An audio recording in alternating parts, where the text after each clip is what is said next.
राष्ट्रप्रवाह Vidarbha news में आप सभी का स्वागत है। मैं मनन व्यास और आज की देखते हैं ताजा खबर। महाबोधि विवाद को लेकर सुप्रीम कोर्ट का बड़ा फैसला। टीओडी मीटर लगाने के खिलाफ विदर्भ राज्य आंदोलन समिति आक्रामक। एसटी बस में आरक्षण करने पर मिलेगी 15% की छूट। विधायक सुलभा खुड़के बनी विधानसभा में तालिका अध्यक्ष। फाइबर टॉयलेट तथा हाइड्रोलिक ऑटो खरीदी घोटाले का जिन फिर निकला बाहर। एक ही दिन में 220 बिना टिकट प्रवासी पकड़े गए। टिकट निरीक्षक ने बनाया रिकॉर्ड। प्रतिबंधित कपास बीज बिक्री को लेकर युवा स्वाभिमान पार्टी आक्रामक। सोलर प्लांट के लिए फर्जी एनओसी सरपंच सहित 5 पर अपराध दर्ज। सुप्रीम कोर्ट ने सोमवार को बोध गया बिहार में स्थित महाबोधि महाविहार मंदिर, जहां गौतम बुद्ध को ज्ञान की प्राप्ति हुई थी, का पूरा प्रबंधन केवल बौद्धों को सौंपने की मांग को सिरे से खारिज कर दिया। सुलेखा कुमारे द्वारा दायर याचिका में उन्होंने दावा किया था कि 1949 का बोध गया मंदिर असंवैधानिक है। वर्तमान में मंदिर का प्रबंधन इस अधिनियम के तहत 9 सदस्यीय समिति द्वारा किया जाता है। इसमें 4 बौद्ध, 4 हिंदू और जिला कलेक्टर अध्यक्ष शामिल है। लेकिन बौद्ध समुदाय को इस बात पर आपत्ति है कि जिला कलेक्टर अक्सर हिंदू होता है, इसीलिए निर्णय लेने की प्रक्रिया में बौद्धों का संख्यात्मक और प्रभावी प्रतिनिधित्व नहीं होता। कोर्ट ने पूर्व केंद्रीय मंत्री सुलेखा कुमारी की याचिका खारिज कर दी है और उन्हें उच्च न्यायालय जाने की छूट दी है। Justice MA. सुंदरे और के. विनोद चंद्रन की पीठ ने संविधान के अनुच्छेद 32 के तहत याचिका पर सुनवाई करने से इनकार करते हुए कहा, हम याचिका पर विचार करने के लिए तैयार नहीं है, लेकिन याचिकाकर्ता के पास उच्च न्यायालय जाने का विकल्प खुला है।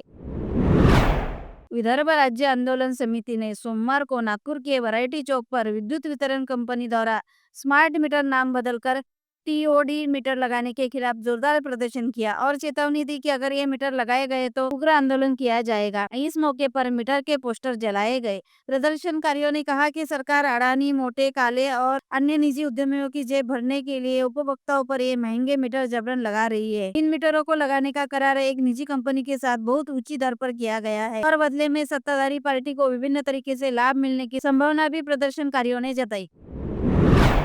महाराष्ट्र राज्य परिवहन निगम एसटी के बसों में यात्रा करने वाले यात्रियों के लिए खुशखबरी है। नई योजना के अनुसार अगर यात्री एसटी बसों में यात्रा के लिए पहले से आरक्षण करवाते हैं तो निगम उन्हें 15% और भारी छूट देगा। 150 किलोमीटर से अधिक की एसटी यात्रा के लिए अग्रिम आरक्षण कराने वाले पूर्ण टिकट धारक रियायती यात्रियों को छोड़कर यात्रियों को टिकट किराए में 15% की छूट दी जाएगी। दिवाली और गर्मी की छुट्टियों के पीक सीजन को छोड़कर यह योजना पूरे साल जारी रहेगी। यह योजना 1 जुलाई से शुरू की जा रही है। निगम ने यात्रियों से इसका लाभ उठाने की अपील की है।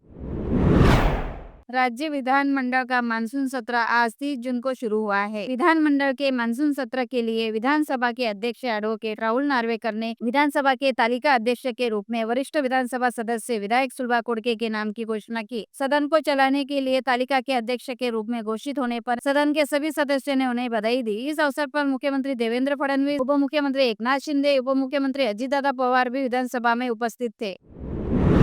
महानगर पालिका में हुए फाइबर टॉयलेट तथा हाइड्रोलिक ऑटो खरीदी में हुए घोटाले का जिन एक बार फिर बाहर आ सकता है। युवा कांग्रेस ने नवनियुक्त नगर आयुक्त सौम्या शर्मा को ज्ञापन सौंपकर फाइबर शौचालय और हाइड्रोलिक ऑटो खरीदी के पुराने मामले में हुए भ्रष्टाचार की जांच कर दोषियों के खिलाफ सख्त कार्रवाई करने की मांग की। युवा कांग्रेस के पदाधिकारियों आयुक्त से मुलाकात कर नगर में स्वच्छता अभियान के लिए आयुक्त द्वारा उठाए गए सकारात्मक कदमों और विभिन्न मामलों में दिखाई गई पारदर्शिता और सतर्कता के लिए माननीय आयुक्त को बधाई दी। इस अवसर पर कांग्रेस औद्योगिक प्रकोष्ठ के अध्यक्ष समीर जवंजाळ, अमरावती विधानसभा युवक अध्यक्ष वैभव देशमुख, प्रदेश सचिव योगेश बुंदेले, शहर NSUI अध्यक्ष संकेत साहू और अन्य युवा कांग्रेस पदाधिकारी उपस्थित थे।